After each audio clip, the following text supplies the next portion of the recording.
nueva Biblioteca del Niño Mexicano. La Revolución Constitucionalista, por Tania Carreño King.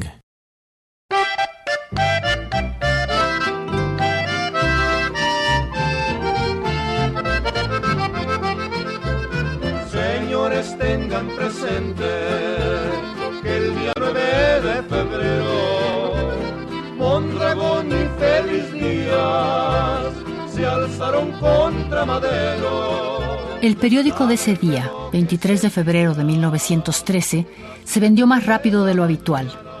La noticia que subrayaban los encabezados y gritaban los voceadores causó escalofríos a más de uno. Don Francisco Madero y don José María Pino Suárez fueron muertos a balazos anoche por las calles de Lecumberri.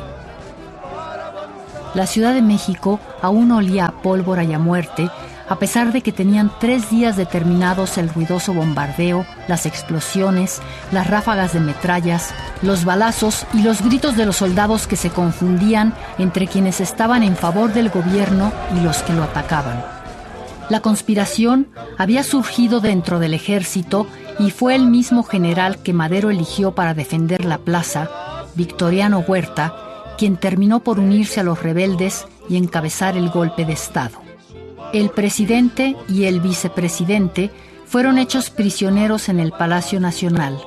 Se les obligó a presentar su renuncia y para aparentar que las cosas se hacían legalmente, los conspiradores armaron la siguiente farsa.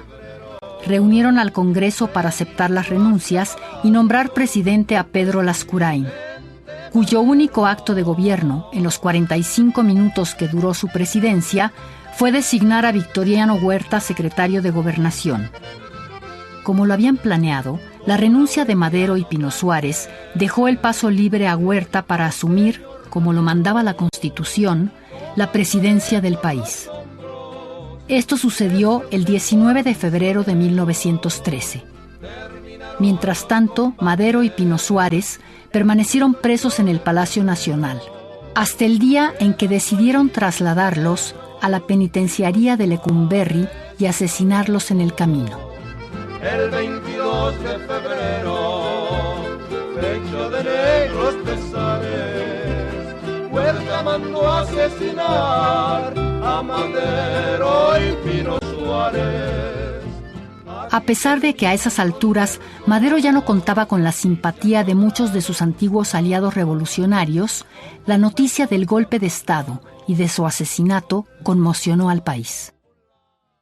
Una cosa era manifestarse abiertamente en su contra y otra, muy distinta, consumar una traición de esa naturaleza.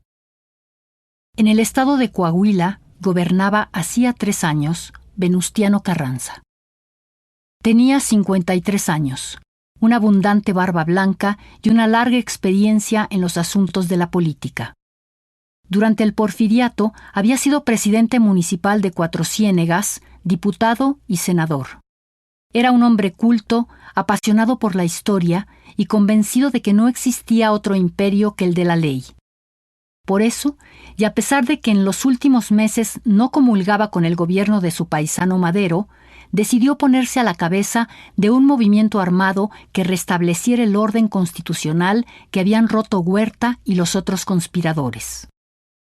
Quizá, temiendo lo que les esperaba, Huerta y Félix Díaz, sobrino de don Porfirio, le enviaron a Carranza una carta en que pretendieron convencerlo de que olvidara su intento de sublevación, ofreciéndole complacer todas sus peticiones personales si se retiraba a los Estados Unidos. Carranza, con la mano temblorosa por el coraje, les escribió las siguientes palabras. Por toda contestación a las indignas proposiciones que ustedes me hacen, les manifiesto que los hombres como yo no prevarican ni se venden. Eso queda para ustedes, cuyo solo objeto en la vida es la vergonzosa satisfacción de innobles ambiciones. Levanten su negro pendón de ignominia, eleven sobre el país entristecido la voz que gritó traición y muerte, que yo, junto con el pueblo mexicano, alzaré del fango en que habéis arrojado la bandera de la patria y si caigo defendiéndola, habré conseguido que mi pobre gestión en la vida merezca el mayor premio a que aspirar debemos los hombres honrados. Y así lo hizo. Vestido con su chaqueta de grandes botones dorados, pantalón de montar, botas de charol, sombrero de fieltro gris con alas anchas y montado en su caballo prieto, se puso a la cabeza de los militares fieles al gobierno y se dirigió a la hacienda de Guadalupe, donde firmó, el 26 de marzo de ese mismo año, el plan bautizado con el mismo nombre de la hacienda, el Plan de Guadalupe. Ese documento decía, entre otras cosas, que se desconocía como presidente al general Victoriano Huerta y se nombraba a Venustiano Carranza, primer jefe del ejército que se llamaría constitucionalista.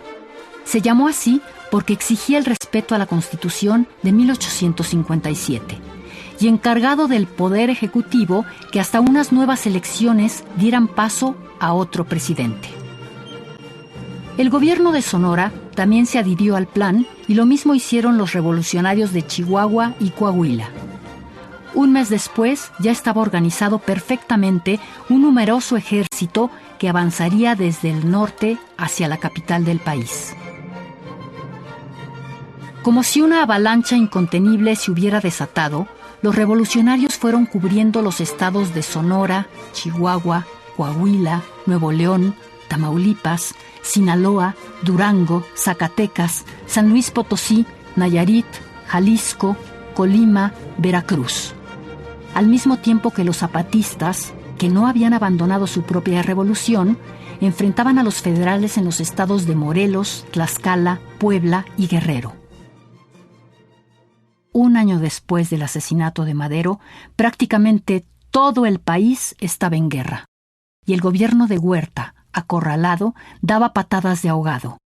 Disolvió el Congreso, encarceló a varios de los legisladores que estaban en su contra y se convirtió en una verdadera dictadura. Como si las cosas en el país no estuvieran ya muy complicadas, el presidente de los Estados Unidos decidió intervenir en el conflicto.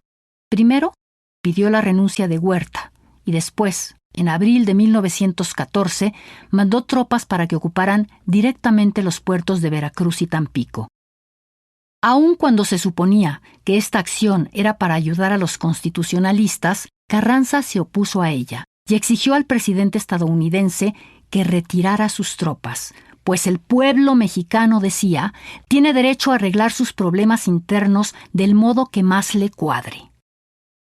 A pesar de la resistencia de los cadetes de la Escuela Naval y de muchos civiles que se unieron a la defensa del puerto, los soldados estadounidenses se instalaron en Veracruz.